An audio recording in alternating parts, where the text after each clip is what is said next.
You're welcome to Mars Clinic series. This is video number 2 of the series of bearings. And here we want to look at the relationship between compass bearing and 3-figure bearings. By the end of this video, you should be able to identify the relationship between compass bearing and 3-figure bearing. Then also we'll learn how to convert compass bearing to true bearing and vice versa. Let's do a quick recap of what we learned in video number 1. In video number 1, we established this particular fact that in compass bearings, angles are measured from the North Pole or South Pole, and we can move either clockwise direction or anti-clockwise direction. What it means is that we can always start from the North Pole and go clockwise, or north to west anti-clockwise, or southwest, which is the direction that we can move from south to west, or we can also move from south to east. But if you look at that of the true bearings or 3-figure bearings, angles are measured from the North Pole in only one direction, which is the clockwise direction. So the difference between the two is that whereas compass bearing can take north and south as a starting point and move in both directions, in true bearing we always take from the North Pole and we move clockwise direction. Another difference we can also think of is that in compass bearing we realize that we always have either 1-digit number or 2-digit number, like 5 degrees, or we can think of 25 degrees. We can't get 3-digit number in compass bearing, but in true bearing we can have 3-digit, or we always write our angles in 3 digits. So if I want 25, I will write 250, or if it is 130 degrees, then I can just write a 3 digits straight away. So for compass bearing we have either 1-digit or 2-digit, because it always comes between either north, east, southeast, or southwest, or northwest. So either it will be single digit or 2, but for this it's always 3 digits. Now let's see how we can convert compass bearing to true bearing. For example, I have north 40 degrees east. How do I write north 40 degrees east in true bearing or 3-figure bearing? First of all, let me locate 40 degrees between the North Pole and then the East Pole.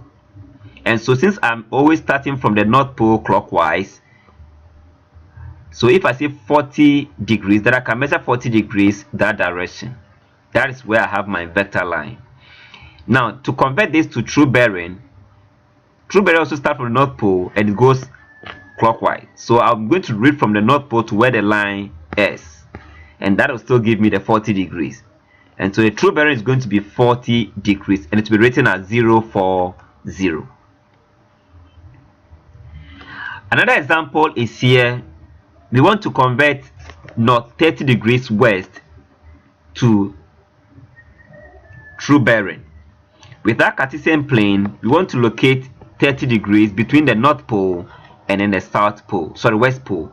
And this is our North Pole, so we move in the direction towards the west and draw 30 degrees line, or the line that will lead us to our destination, which probably will be the vector.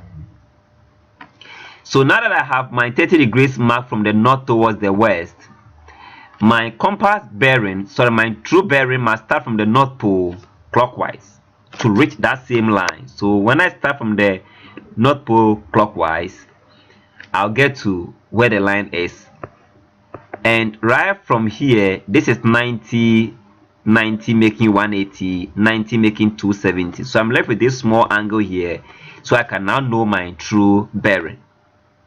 And since here is 30 degrees, the remaining angle here, which must add up to give it the 90 degrees, ought to be 60. And my true bearing is going to be taken from the North Pole up to this. So I'm going to have the 60 here plus the remaining angle, which is the 270. and that will give me 330 degrees. You can pause the video here once again and then try your hand on south 60 degrees west. I believe this is what you did. You want to locate the 60 degrees between the south pole and then the west pole. And the south pole is here, the west pole is here. It means our angle 60 degrees will be taken from this particular direction. And then we locate our 60 degrees and draw a line.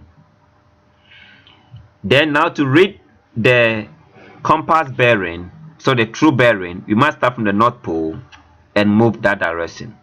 And that will give us something of that sort. Now, what is our true bearing here? The true bearing from the north pole up to this line. Alright, the angle over here we know to be 60, then the remaining angle here is 180. And so therefore we have 60 plus 180, which will give us 240 degrees as the answer.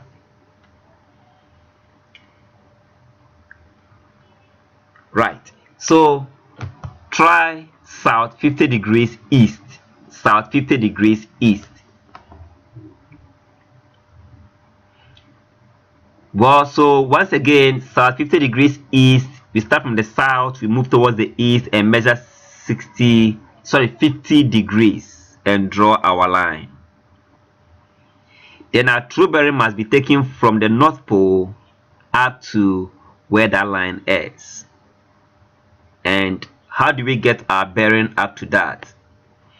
If from this to that is 90 degrees and 50 has taken position here, then the remaining angle here is going to be 40 degrees. Now when we add the 40 plus the 90, we have 130 degrees to be the answer.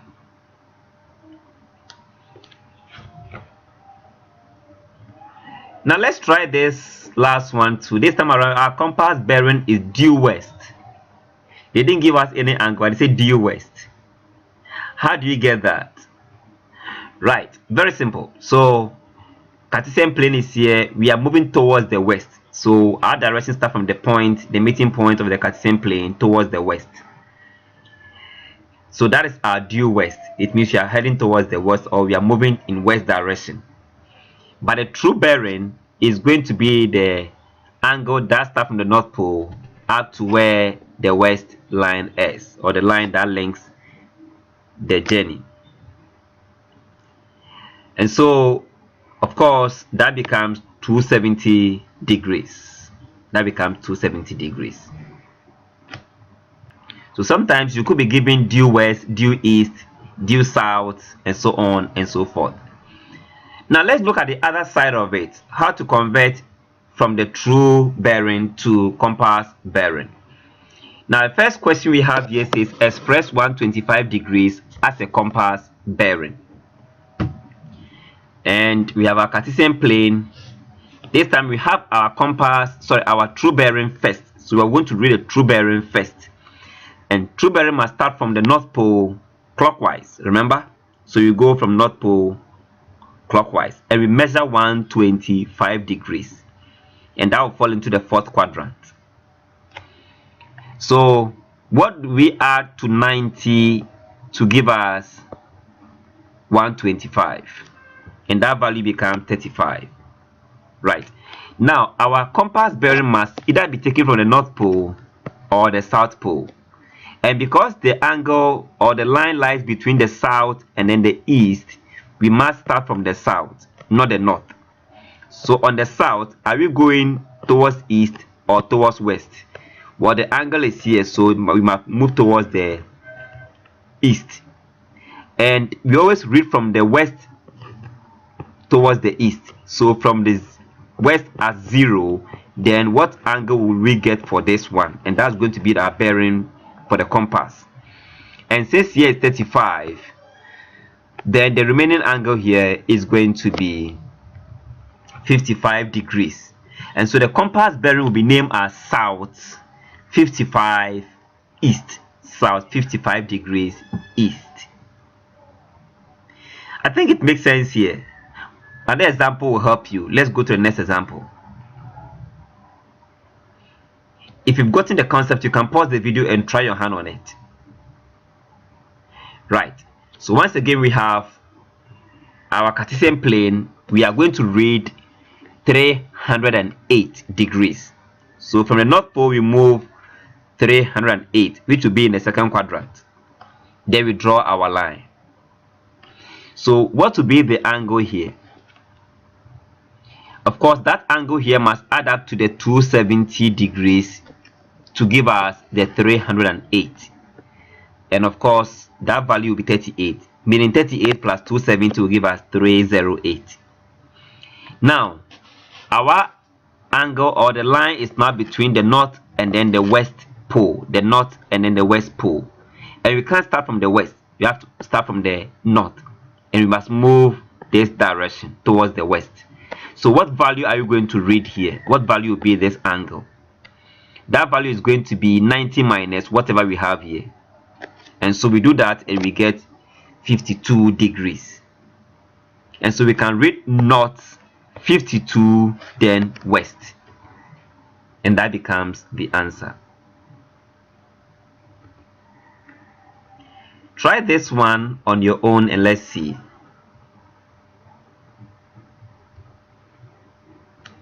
Well, so I believe this was your answer. You read 213 first and draw your line.